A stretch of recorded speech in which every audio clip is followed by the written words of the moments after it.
नमस्कार दोस्तों। स्वागत है आप सभी का मेरी कहानियों में। मैं हूं शिखा और एक बार फिर से आपके लिए लेकर आई हूं एक नई कहानी और उम्मीद करती हूं कि ये कहानी भी बाकी कहानियों की तरह आपको बेहद पसंद आएगी और आप पहले की तरह अपना प्यार और सपोर्ट मेरी वीडियोस पर बनाए रखेंगे। कहानी पसंद आए तो चैनल को सब्सक्राइब करना मत भूलिएगा। तो चलिए अपनी आज की कहानी शुरू करते हैं। मम्मा, ये बुआ हर छुट्टी में क्यों चली आती हैं यहाँ? बहुत ही आउटडेटेड है। मेरे फ्रेंड्स के आने पर बिन बुलाए कमरे में हंसते हुए आ जाती हैं। मुझे बिल्कुल पसंद नहीं इनका मेरे कमरे में आ जाना। पहले की बात और थी मम्मा, तब मैं छोटी थी। पर अब आप बोल दो वरना मैं बोल दूंगी उन्हें, फिर ना कहना। मिष्टी के ये शब्द सुनते ही निधि सकते में आ गई। तभी भाभी मिष्टी से बोली, धीरे बोलो बेटा, कहीं सुन ना ले। मुझे खुद उसका आना अच्छा नहीं लगता। हम तो नहीं बुलाते हैं, खुद ही चली आती हैं। तुम्हारे पापा भी कहाँ पसंद करते हैं उसे, देखा नहीं कितना कम बोलते हैं उससे। पर वो समझे तब ना। वो तो अभी भी इस घर को खुद का ही घर समझती हैं। आते ही अपना सामान दादी के कमरे में ऐसे रख देती है जैसे उसी का कमरा हो। निधि के ये सुनते ही हाथ पैर जड़ हो गए। उसके एकमात्र भैया भाभी और भतीजी उसे इतना नापसंद करते हैं। अरे वो तो इसलिए हर छुट्टी में आ जाती है ताकि भाई को ये ना लगे कि अम्मा के ना रहने से उसने उसे अकेला छोड़ दिया। मिष्टी, जिसका नाम उसने बड़े ही सोच समझ कर रखा था, वो भी अब बुआ को। ओह, ये क्या! शायद भाभी और मिष्टी सही कह रहे थे। उसकी आंखों से अश्रुधारा बह निकली। रात को खाने पर जब वो भाभी संग रोटियां सेक रही थी, वह सब कुछ भूलकर फिर से भाई की थाली में घी वाली रोटी डालने लगी तो वो बोल उठा, छोटी ये क्या है? हमेशा अपने मन की चलाती हो। जब मुझे घी नहीं खाना तो नहीं खाना। और अपनी पत्नी से बोला, क्या तुम्हें नहीं पता मैं क्या खाता हूँ क्या नहीं? भाभी धीरे से बोली, तुम्हारी बहन जब मेरा अधिकार मुझे दे तभी तो कुछ कहूँ। निधि को लगने लगा था कि शायद अब उसे यहाँ नहीं आना चाहिए और बहुत ज़्यादा दखलंदाजी नहीं करनी चाहिए। और अगले ही दिन, भैया मैं जा रही हूँ, इनका फ़ोन आया है, कुछ ज़रूरी काम है। भाई ने रोकने की कोशिश भी नहीं की, बस जेब से 1000 रुपये निकालकर हाथ में रख दिए और बोला, अब फिर कब आएगी? पता नहीं भैया, अब कब मौका लगे। अम्मा ने अंतिम समय जाते हुए मेरा हाथ पकड़कर कहा था, भैया को देखते आते रहना। अब तुम दोनों ही तो हो एक दूसरे के सबसे करीबी। हमेशा बनाकर रखना भाई से। आपको पता है कितना सुनकर आती हूँ मैं इनसे। ये हमेशा कहते हैं, भैया के अलावा तुम्हें कुछ दिखता भी है या नहीं?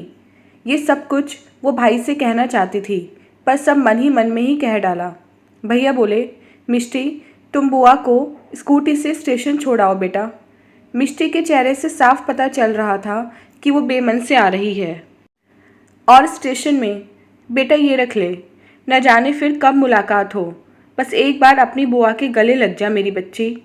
लिफाफा पकड़ाकर निधि बोली और मिष्टी का माथा चूम के बोली, बेटा जाने अनजाने बुआ ने तेरा दिल दुखाया हो तो माफ़ कर देना।